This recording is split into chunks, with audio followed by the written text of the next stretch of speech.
There once was a cat named Harry. Harry was a hairless cat. His owner was not a serious man. Harry climbed trees. Harry got bored. Harry sometimes climbed boards to get into trees. One day, Harry climbed a limbless tree. He climbed, and when he finally reached the top, he was shocked. This is how Harry became a hairless cat. It's also how Harry met his owner.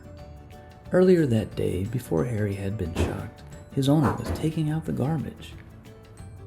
As the man shut the lid of the garbage can, he heard a dreadful screech and smelled burnt fur.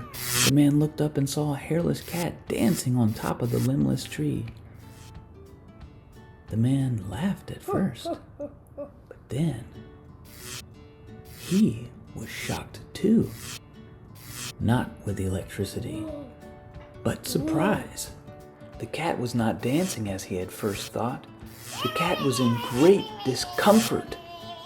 The man did not have the ability to climb limbless trees, so he did the only thing he knew. He opened the garbage can, pulled out an old pizza box, and threw it like a frisbee.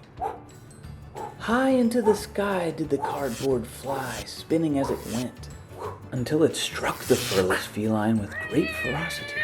Down came the cat, flailing as it fell, right into the cradled arms of his rescuer. I shall call you... Harry.